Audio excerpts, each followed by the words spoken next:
Boom, what's up guys? Today we're doing a Q&A of some of the commonly asked and questions I have not answered on the comment section of my YouTube. Nobody asked me to do this, but I'm gonna do it anyways. I got my coffee and let's go ahead and get started. All right, so Alex Barquin 9, 3 months ago, I just checked my spam folder. Your comment actually went into spam, which is a little odd, so I'll answer it now. Hopefully you're still watching the videos.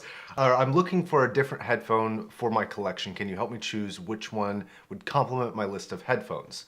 Akos, Kos, Porta Pro, ATH M50s, Alessandro MS Pros. My option would be HC600 and DT990 600 ohm version. Great vids as always. Well, thank you very much for the compliment.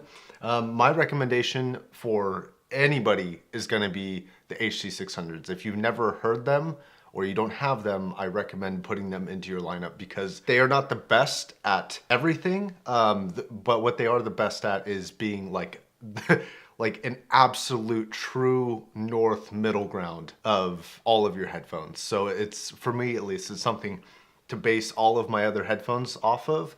If I want to look at bass, HC600s, then something else. If I want to look at highs, HC600s, then something else. They're just a very good reference pair to base other headphones off of, and on top of that, they sound pretty damn good. I'll link the latest review I did on those headphones down below too. Okay, and then I just now got a comment from Marcus Castro saying, great review, I purchased a pair of M1060s based on your review and I'm really happy. Are you using an aftermarket cable for these, or do you mind sharing that info?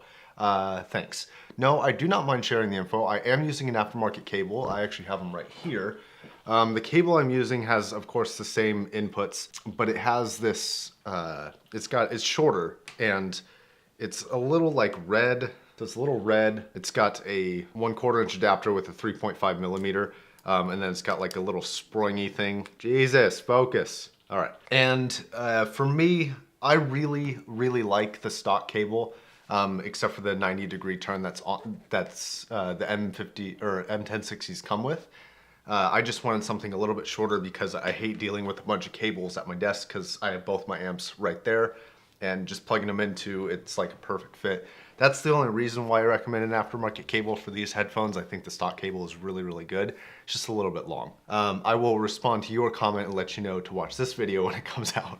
This one was kind of an odd one because I don't really consider them comparable, different driver types, different closed back, open back, stuff like that. But for Lano D. Tall says, how does the sound signature of the M40s compare to the M1060s? Besides M1060s being open, since it seems they both reproduce low, mids, and highs evenly and well. Would the M1060s be like an open version big brother of the M40s? Or are they more different than that? I did respond to this guy's comment, but for those of you who might be wondering, they are very different. They are not comparable. They are both good, but they're completely different classes of headphones.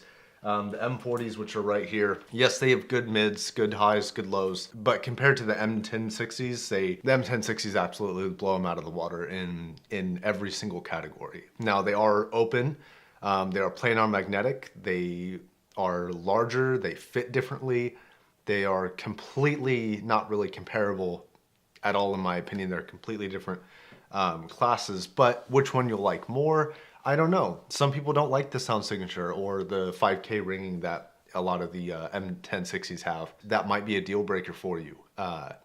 But same thing with these. I mean, these are kind of a you either love it or you hate it type of headphone. A lot of people like these, but a lot of people don't. I would say if you have the budget and you're willing to spend the money, jump for the M1060s, especially if you have a good system, good amps, stuff like that.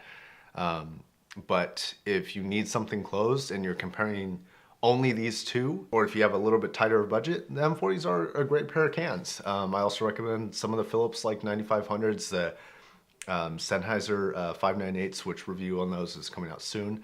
I'll link the reviews to both of these as well down in the description. And then GA commented, another great vid, thanks. Kos ESP 950s are a very well-reviewed budget electrostatic ear speaker, cheaper than many other planar headphones, Mr. Speakers, Audis, etc. They are worth looking at to round out a collection. After Sennheiser showing off their closed HD 820s, I predict they will release an open planar headphone. What are your thoughts or impressions of closed planars like the Etherflow C or the upcoming Monolith 1060Cs? Okay, a lot to cover on that one, but he is a patron of mine, so I will definitely do that.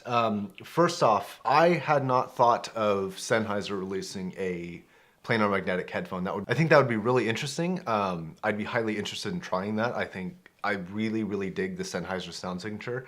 I didn't always like it though. I started off not liking it at all back when I was like much more of a bass head, but over time, especially after I bought the HD600s, it's grown on me.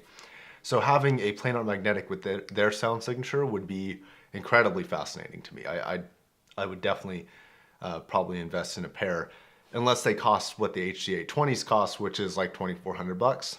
Then don't think so. I'd probably buy, Electrostat for that amount of money. I have not tried the Etherflow Cs, although I would like to. And then from what I hear from DMS is that the 1060C sound very good. That they got rid of the ringing because they did some retensioning on the planar magnetic driver that was causing the 5K ring in the open back model. I haven't tried them myself, so I can't personally speak on them, but from what I hear, they're doing pretty well with those. I think that there's definitely room in the market for closed planar magnetics. I mean, I value and appreciate closed headphones in general.